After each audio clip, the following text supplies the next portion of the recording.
வெயிலோடு விளையாடி வெயிலோடு உறவாடி வெயிலோடு மல்லு கட்டி ஆட்டம் போட்டோமே. சபா ஒன்னும் முடியலடா.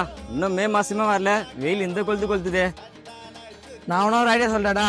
சொல்றா. கான்ஃபரன்ஸ் ஹாலில் இருக்கிற மாதிரி எல்லா இடத்துலயும் ஏசி மாட்டினா எப்படி இருக்கும்? சொல்றது கேட்கறதுனால தானே இது. பாயிட்ட சொல்லி பாலண்டா.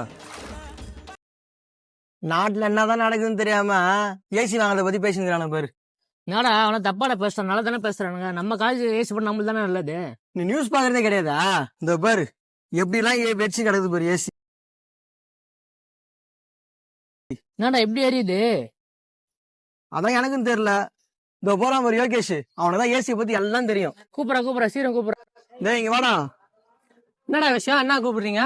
ஏசி ஏன்டா பிளாஸ்ட் ஆகுது? அதுவா, சரி உட்காரு, நான் சொல்றேன், உட்காரு வா.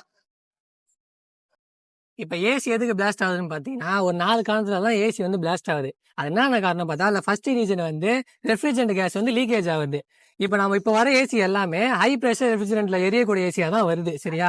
நம்ம ஏசி ஆன் பண்ணும்போது கூலிங் ரொம்ப கம்மியா வந்துச்சுனாலே நம்ம கண்டுபிடிச்சலாம் ஏதோ லீக்கேஜ் இருக்குன்னு. அப்ப நம்ம என்ன பண்ணா, ஒரு நல்ல சர்வீஸ் மேனை கூப்பிட்டு அது லீக்கேஜ் ஏதாச்சும் இருந்தா அந்த லீக்கேஜ் அரெஸ்ட் பண்ணிட்டு யூஸ் பண்றது பெஸ்ட்.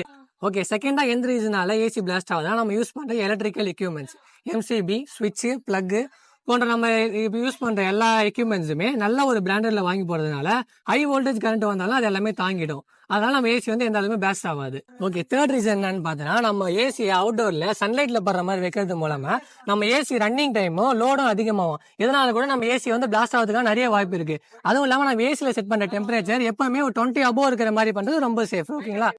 ஃபோர்த் ரீசனா எதுக்கு நம்ம ஏசி எல்லாம் பிளாஸ்ட் ஆகுதுன்னா, ப்ராப்பர் மெயின்டெனன்ஸ். நம்ம ரொம்ப நாள் கழிச்சு ஏசியை பயன்படுத்தும் போது ஒரு மெயின்டெனன்ஸ் பண்ணிட்டு சர்வீஸ் பண்ணிட்டு யூஸ் பண்றது பெட்டர். ஒரு சர்வீஸரை கூப்பிட்டு அதுல ஏதாச்சும் ஃபால்ட் இருக்கா, கேஸ் லெவல்லாம் கரெக்டா இருக்கான்னு செக் பண்ணிட்டு யூஸ் பண்றது மூலமா நம்ம இந்த பிளாஸ்ட் எல்லாமே தவிர்க்கலாம். இப்ப நான் சொன்ன இந்த 4 ஸ்டெப்பையும் நம்ம ஃபாலோ பண்ணோம்னா, இந்த வெயில் காலத்துல நம்ம ஏசியை ப்ராப்பரா யூஸ் பண்ணலாம், பிளாஸ்டையும் தவிர்க்கலாம். உங்களுக்கு எல்லா டவுட்டும் இப்போ கிளியரா இருக்கும்னு நினைக்கிறேன். உங்களுக்கு ஏதாச்சும் டவுட் இருந்தா கீழே கமெண்ட் செக்ஷன்ல போடுங்க, நான் உங்களுக்கு சால்வ் பண்றேன். ஓகேங்களா? தேங்க்யூ.